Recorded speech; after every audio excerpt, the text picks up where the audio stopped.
Good morning दोस्तों। आज हम लोग बात करेंगे पीएचडी एप्लीकेशन फॉर्म की, जो कि डीएसटी का एक इंस्टीट्यूट है, centre for nano and soft matter science, CENS, जो कि बेंगलुरु में है। और इसका पीएचडी एप्लीकेशन फॉर्म स्टार्ट हो चुका है। और इसके बारे में हम लोग स्टेप बाय स्टेप आपको डिस्कस करेंगे। और ये जो स्टूडेंट अगर nano science and soft matter पे अगर वो पीएचडी करना चाहते हैं, तो ये इंस्टीट्यूट इंडिया का सबसे बेस्ट इंस्टीट्यूट है। तो सबसे पहले ये ऑटोनॉमस इंस्टीट्यूट है, तो department of science and technology, government of India के अंडर आता है। तो हम लोग इसके स्टेप बाय स्टेप बात करेंगे। तो ठीक है, तो ये इसके होम पेज है। आपको अब क्या करना है कि यहाँ पे देखो, home, about us, academic, academic के अंदर और रिसर्च। ठीक है, तो आपको एकेडमिक में जाना है और रिसर्च प्रोग्राम लिखा हुआ है, यहाँ पे आपको क्लिक करना है। जैसे ही आप रिसर्च प्रोग्राम पे क्लिक करोगे, तो आपको एक नया डायलॉग बॉक्स ओपन होगा। इसके अंदर आपको step by step application form का प्रोसीजर दे रखा है। ठीक है, तो हम बात कर रहे हैं अभी पीएचडी प्रोग्राम की, तो हम पीएचडी पे ही फोकस करेंगे। ठीक है, so the PhD program at Center for Nano and Soft Matter Science focused on basic and applied aspect of advanced research in the field of nano and soft matter science. Okay.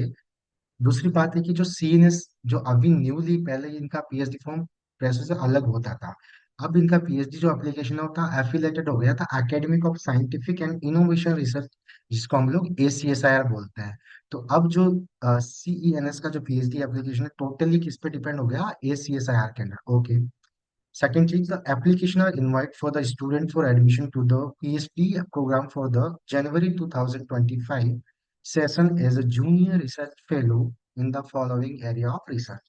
ठीक है, तो इनका PhD जनवरी 2025 के दिन इनका application form start हो चुका है। जिन बच्चों की ग्यारह निकली हुई है वही अप्लाई कर सकते हैं। ठीक है, अब आपको पता होगा कि इस जो जो जो स्टूडेंट इंटरेस्टेड है वो किस फील्ड में अप्लाई कर सकते हैं। वो हम यहाँ पे एरिया ऑफ रिसर्च भी दे रखा है। जैसे एनर्जी एंड इन्वायरमेंट पे आप करना चाहो तो photo detector, photovoltaic energy storage device, batteries, super capacitor, hydrogen energy sensor, smart window and display, electro catalyst, electrochemical and photo catalytic energy conversion, electrochemical sensor, piezo and tribo electric energy generation and pressure sensing. ठीक है, second है जो nano material में large scale synthesis nano material at near ambient ambient conditions and solution based procedure low cost, ये topic दे रखा है।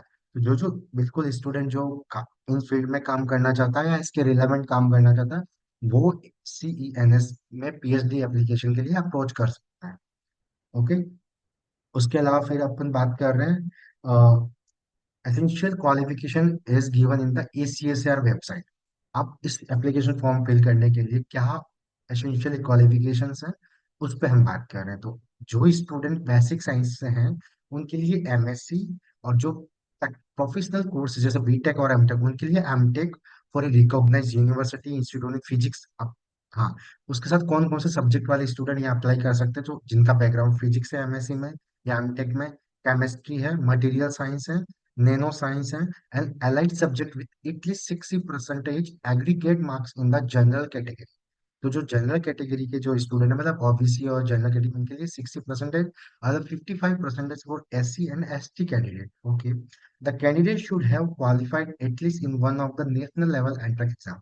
तो वही स्टूडेंट अप्लाई कर सकते हैं जो CSIR UGC NET JRF only, GATE and GEST JEST जो फिजिक्स के लिए होता है, और should be an inspire fellow. और जो DST की वेबसाइट है, इंस्पायर फेलो, वो अप्लाई कर सकते हैं।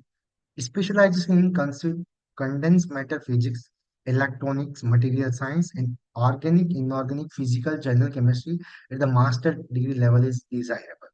अगर आप कंडेंस मैटर फिजिक्स या स्पेशलाइजेशन है आपका इलेक्ट्रॉनिक्स में है, मटेरियल साइंस में है, organic, inorganic, physical and general chemistry है, तो भी आप इसके लिए डिजायरेबल कैंडिडेट होंगे।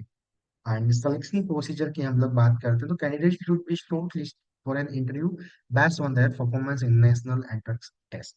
तो इसमें जो शॉर्ट लिस्ट होंगे वो बच्चे किस बेस पे होंगे? आपके जेआरएफ, गेट, जेस्ट और इंस्पायर फेलो की जो एकेडमिक परफॉर्मेंस है, उसके बेस पे आपका सिलेक्शन होगा एज ए इंटरव्यू के लिए।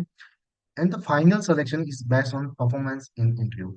और मैंने भी इसका इंटरव्यू दिया था, तो उसका मैं आपको एक्सपीरियंस शेयर कर सकता हूँ कि जो फाइनल सिलेक्शन होगा वो आप इंटरव्यू में कैसे परफॉर्मेंस करते हो। और इसके इंटरव्यू में भी एक पैनल होता है इंटरव्यू कमेटी का। डायरेक्ट स्टूडेंट और फैकल्टी का इंटरेक्ट नहीं होता है, कमेटी में कमेटी होती है, उसमें इंटरव्यू होता है, उसके बेस पे आपका सिलेक्शन होगा। The fellowship and hostel facility में क्या student will be provide as a fellowship as पर डीएसटी नॉर्म्स, जो डीएसटी के नॉर्म्स है उसके बैठ कर उसको फेलोशिप मिलेगी। तो 37 पर मंथ आपको फेलोशिप मिलेगी। And student can avoid campus hostel facility, बिल्कुल आपको एक कैंपस में हॉस्टल्स मिलेगा, वो फैसिलिटी आपको अवेलेबल रहेगी। ओके। एंड ट्रेवल ग्रांट्स में student are encourage to participate in national and international workshop, expose symposia, and the conferences center provide financial assist of 1 lakh 50,000 during the 5 year duration of the PhD program। तो आपकी additionally ये facility आपको IITs में मिलेगी या सीईएनएस में मिलेगी। Other CSIR में ये फैसिलिटी नहीं है। तो आपके लिए एक अच्छा एडवांटेज है कि आपको नेशनल या इंटरनेशनल में वर्कशॉप कॉन्फ्रेंसेस पे जाना है, तो ये सेंटर मतलब CENS, centre for nano and soft matter science, आपको एक सपोर्ट करेगा फाइनेंशियल ग्रांट का। और मेडिकल फैसिलिटीज में clinic with basic facility and the medical practitioner in available for the student on the campus. For any medical need, student are referred to nearby and in a hospital। Okay।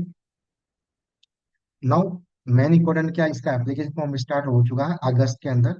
सो हम आपको ये last information दे रहे हैं, but now it is okay for the filling application form. The last date of the fellowship is 30 September 2024, the closing date of online admission portal. Okay, तो ये जो admission portal है वो सीएसआर की ACSR की वेबसाइट पे जाके आपको फॉर्म फिल करना होगा। इसका लिंक भी आपको यहाँ पे दे रखा था, click on the following web link to sign up and apply for the following the instruction at, यहाँ पे सब कुछ मेंशन है। ठीक है। The login using the credential and fill in your details under preference, select DST the Center for Nano and Soft Science Material Bangalore। आपको ये select करना है, तो आपको फिर उसके बाद आपको अप्लाई करना है। तो एसीएसआर का एप्लीकेशन फॉर्म का प्रोसीजर हमने ऑलरेडी हमारे यूट्यूब चैनल पे अवेलेबल है। वहां जाके आप फॉर्म कैसे फिल करते हैं और कैसे कैसे हम लोग इंस्टीट्यूट सेलेक्ट करते हैं, तो उसका मैं लिंक डिस्क्रिप्शन बॉक्स में ऐड कर दूंगा। आप वहां से जाके आप देख सकते हो। इवन मैं इसको कार्ड में भी ऐड कर सकता हूँ, तो आप वहां से भी डायरेक्ट जाके वो वीडियोस दे सकते हो। और फॉर्म में अगर कोई डाउट आता है तो आप हमें कमेंट कर सकते हैं, कमेंट बॉक्स में हम लोग आपको as soon as possible reply करेंगे। इवन तब भी आपको कंफ्यूजन रहता है तो हमारी all around science @gmail.com website है। उस जीमेल आईडी पे आप हमें मेल कर सकते हैं, हम डेफिनेटली आपको मेल का रिप्लाई करेंगे। So thank you so much for the watching this video. We are available for the next video. Thank you so much.